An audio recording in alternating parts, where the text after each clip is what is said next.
Hi everyone, welcome to middle class వంటలు. ఈరోజు మనం ఏం చేద్దామంటే గోంగూర పప్పు రెసిపీ చేద్దాం. ఎంతో కమ్మనంగా చేద్దాం. ఎందుకంటే మనం మిడిల్ క్లాస్ వంటలు అనేది ఎప్పుడు మనం పప్పు అని చేసుకుంటూ ఉంటాం. ఈసారి మనం పప్పు గోంగూర చేసేద్దాం. రండి ఫ్రెండ్స్, ఇప్పుడైతే మనం పప్పు వేసుకున్నాము, కందిపప్పు. ఇందాక మనం పప్పు అయితే కడిగేసుకున్నాం ఫ్రెండ్స్ శుభ్రంగా. ఇందాక మనం తరుముకున్న ఉల్లిపాయలు, టమాటా, పచ్చిమిర్చి కూడా వేసుకుందాం. ఇందులో కొద్దిగా ఇప్పుడు పసుపు అనేది వేసుకుందాము. వాటర్ కూడా వేసుకుందాం ఫ్రెండ్స్. ఇప్పుడు ఈ విధంగా మనం వేసిన ఉల్లిపాయలు, పచ్చిమిరకాయలు, టమాటా పైకి తేలి వరకు వాటర్ అనేది వేసుకుని అప్పుడు కుక్కర్ మూతని పెట్టుకుని మనం గ్యాస్ మీద అయితే పెట్టుకుందాం ఫ్రెండ్స్. మేము ఈ విధంగా అయితే గ్యాస్ మీద అయితే పెట్టుకున్నాము. ఇదైతే విజిల్స్ వేసిన తర్వాత మనం పప్పు ఉడికిన తర్వాత అయితే చూద్దాం ఫ్రెండ్స్. ఇప్పుడైతే మనం గోంగూర అనేది నీట్గా కడిగేసుకుందాం. మేమైతే నిన్నే ఒలిసేసుకుని పక్కన పెట్టుకున్నాం ఫ్రెండ్స్. ఫ్రెష్ గోంగూర తెచ్చుకున్నాం బజార్ నుంచి.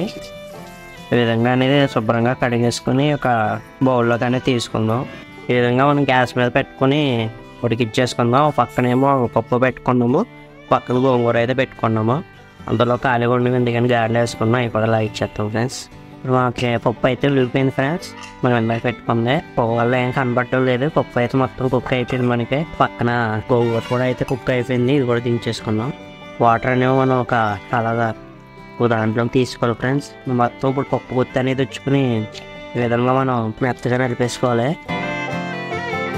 నట్టయితే లైక్, షేర్, సబ్స్క్రైబ్ చేయండి ఫ్రెండ్స్. మరిన్ని వీడియోస్ కోసం మన ఛానల్ ఫాలో అవుతుండండి. మంచి మంచి వీడియోస్ అన్ని మన ఛానల్లో ఉన్నాయి, ఒకసారి విజిట్ చేయండి.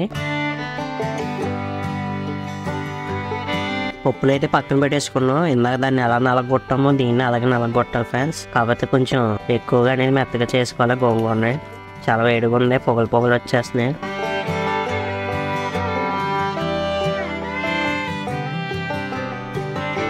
ఇప్పుడైతే మొత్తం మెత్తగా నలిపేస్తాం. ఇప్పుడు మనం పప్పులోకి అయితే గోంగూర అయితే తీసేద్దాం ఫ్రెండ్స్.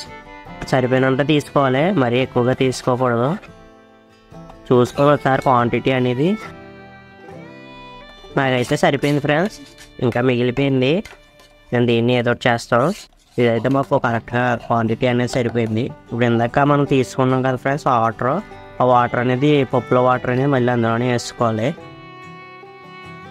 ఇప్పుడైతే మనం పొయ్యి మీద పెట్టుకుని మళ్ళీ ఇప్పుడు జోపు తాగేవాలి. ఇందులో మనం తగినంత ఉప్పు అయితే వేసుకుందాం. కారం కూడా వేసుకుందాం ఫ్రెండ్స్. దీన్ని ఒకసారి మొత్తం కలిపేద్దాం. మేము పండుగ వేసుకున్నాం కదా, కొంచెం ఎక్కువసేపు కలపాలి. కొంచెం సాల్ట్ వేసుకుంటే ఎక్కువసేపు కలపాల్సింది కదా. వాసనకే నోరు ఊరిపోతుంది. ఇందులో ఆవకాయ వేసుకొని వేడివేడి అన్నంలో తింటే పని ఉంటుంది ఫ్రెండ్స్. పప్పు అయితే ఆల్మోస్ట్ అయిపోయింది ఫ్రెండ్స్. కొత్తలు ఆడిపోతుంది, చూసారు కదా. ఇప్పుడైతే మనం దీన్ని తాలింపు పెట్టుకోవడమే లేటు. తాలింపు పెట్టుకుంటే ఇంకా అయిపోయినట్టే పప్పు.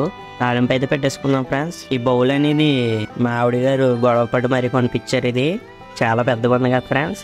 ఇందులో అయితే తాలింపు పెట్టడానికి ఈజీగా ఉంటుందంటే అందుకని తీసుకున్నారు. ఇందులో మనం ఆయిల్ అనేది వేసుకున్నాం. మనం అయితే ఇప్పుడు జీలకర్ర అనేది వేసుకుందాం. ఆవాలు కూడా వేసుకుందాం ఫ్రెండ్స్. మీద అయితే పడుతుంది, కొంచెం దూరంగా ఉండండి. ఇప్పుడు మనం ఉల్లిపాయలు కూడా వేసుకుందాం. ఉల్లిపాయలు కూడా వేసుకుందాం. ఒకసారి వీటిని నేను కలుసుకుందాం, లేకపోతే మాడిపోతాయి. ఇప్పుడు అనేవి ఎండుమిర్చి కూడా వేసుకుందాం. కరివేపాకు వేసుకుందాం. కరివేపాకు వేసుకున్నప్పుడు కొంచెం దూరంగా ఉండడం మంచిది ఫ్రెండ్స్. తాలింపు అయితే అయిపోయింది ఫ్రెండ్స్. ఇప్పుడు మనం ఇందాక రెడీ చేసి పెట్టుకున్న పప్పులోకి అయితే వేసుకుందాం. మొత్తం అనేది క్లైమిక్స్ కూడా వేద్దాం. ఆహా, ఉప్పు వాసన అయితే అద్దరింది ఫ్రెండ్స్. చాలా బాగుంది వాసన అయితే. పప్పు అయితే రెడీ అయిపోయింది. గోంగూర పప్పు అయితే చాలా బాగా వచ్చింది ఫ్రెండ్స్. గోంగూర పప్పు మీరు కూడా మీ ఇంట్లో చేసుకొని తింటారని ఆశిస్తున్నాను. మరిన్ని వీడియోస్ కోసం మా ఛానల్ ఫాలో అవుతున్నాను ఫ్రెండ్స్. లైక్, షేర్, కామెంట్ చేయండి. సరే ఫ్రెండ్స్, బాయ్ ఫ్రెండ్స్, ఉంటాను ఫ్రెండ్స్.